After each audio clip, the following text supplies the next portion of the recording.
Shalom Bapak Ibu Saudara yang dikasihi oleh Tuhan. Kembali lagi di GKK Menyapa. Saudara, hari ini kita akan sama-sama merenungkan satu bagian firman Tuhan yang terambil di dalam surat 1 Petrus pasalnya yang kelima, ayatnya yang ke-6 sampai ayatnya yang ke-11. Mari sebelum kita lebih jauh membaca dan merenungkan firman Tuhan, mari kita berdoa. Tuhan Yesus, terima kasih Tuhan untuk kesempatan kami boleh sama-sama kembali merenungkan firman Tuhan. Tuhan yang tolong setiap kami, mampukan kami untuk bisa mengerti firman-Mu, memahami firman-Mu, terlebih lagi untuk melakukannya. Hanya di dalam nama Tuhan Yesus Kristus kami berdoa dan bersyukur. Amin. Saudara, mari kita membuka Alkitab kita di dalam surat 1 Petrus pasalnya yang kelima, ayatnya yang ke-6 sampai ayatnya yang ke-11. Saya akan membacakannya untuk kita semua. Demikianlah firman Tuhan. Karena itu, rendahkanlah dirimu di bawah tangan Tuhan yang kuat, supaya kamu ditinggikannya pada waktunya. Serahkanlah segala kekhawatiranmu kepadanya, sebab Ia yang memelihara kamu.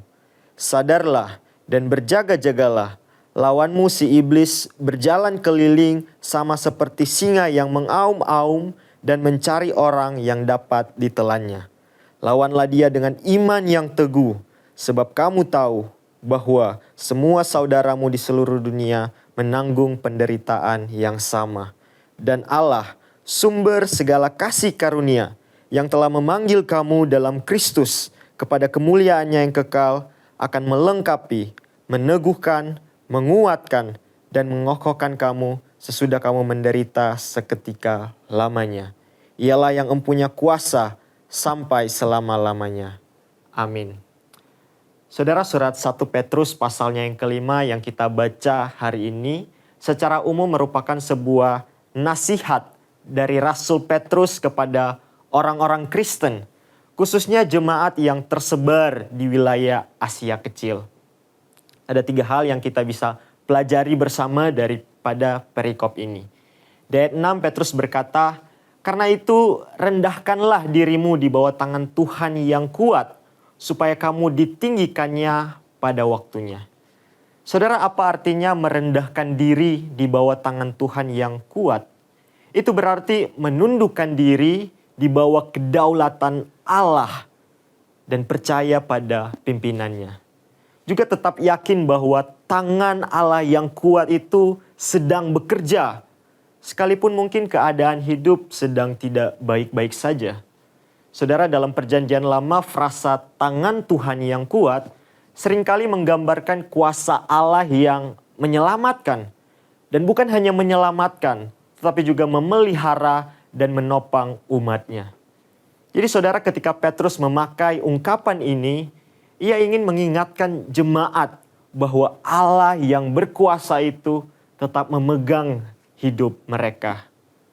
Saudara, hal ini menjadi sangat penting karena konteks para penerima surat 1 Petrus ini, mereka adalah orang-orang percaya yang sedang mengalami penganiayaan karena iman mereka kepada Kristus. Mereka menghadapi tekanan, penolakan, dan juga penderitaan karena mengikuti Tuhan. Dan dalam situasi seperti ini, Petrus mengajak mereka untuk tetap tunduk kepada Allah dan percaya bahwa di tengah penderitaan yang mereka alami, ada tangan Tuhan yang kuat yang tetap bekerja untuk mendatangkan kebaikan bagi mereka.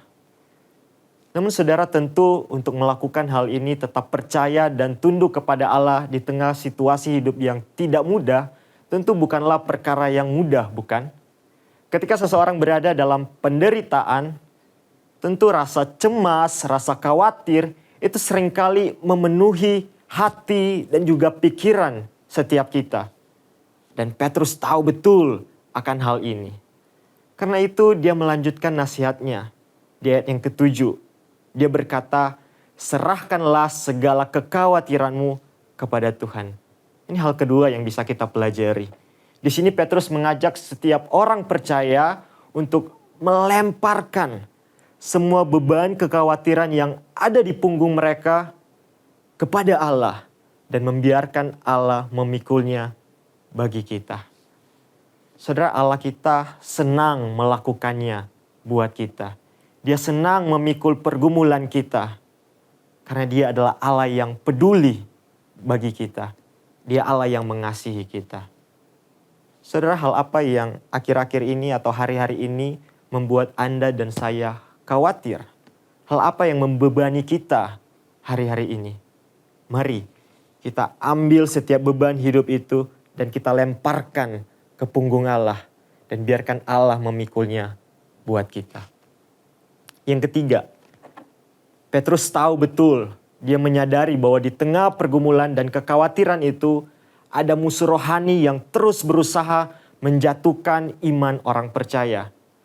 Karena itu pada ayat 8 Petrus berkata, waspadalah atau sadarlah dan berjaga-jagalah. Lawanmu si iblis itu berjalan keliling, sama seperti singa yang mengaum-aum dan mencari orang yang dapat ditelannya. Saudara, di sini Petrus mengingatkan bahwa musuh utama orang percaya itu bukanlah penderitaan yang sedang mereka hadapi.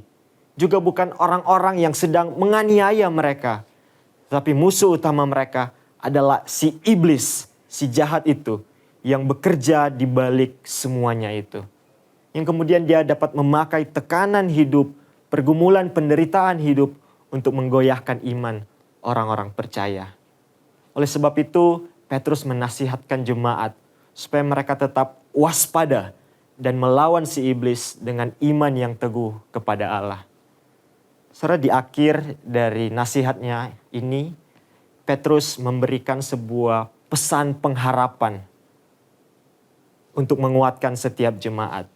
Di balik semua penderitaan yang mereka alami, penganiayaan, bahkan peperangan rohani yang mereka alami, Petrus mengingatkan bahwa ada Allah, sang sumber segala anugerah itu, yang akan terus menyertai umatnya. Allah tidak akan membiarkan umatnya berjuang sendirian, tetapi dia sendirilah yang akan melengkapi, meneguhkan, menguatkan, bahkan mengokohkan setiap orang percaya. Karena itu saudara, seberat apapun pergumulan yang sedang kita hadapi hari-hari ini, mari kita tetap rendahkan diri di bawah tangan Tuhan yang kuat itu. Kita serahkan segala kekhawatiran kita kepada Tuhan. Dan berdirilah teguh dalam iman. Sebab Allah yang kita percaya adalah Allah yang memelihara dan menguatkan setiap kita. Amin. Tuhan memberkati. Mari kita berdoa. Tuhan, terima kasih untuk firman Tuhan yang boleh kami sama-sama renungkan hari ini. Kiranya Tuhan yang menolong setiap kami untuk menghidupinya dalam kehidupan sehari-hari. Terima kasih Tuhan, hanya dalam nama Tuhan Yesus Kristus kami berdoa dan bersyukur. Amin.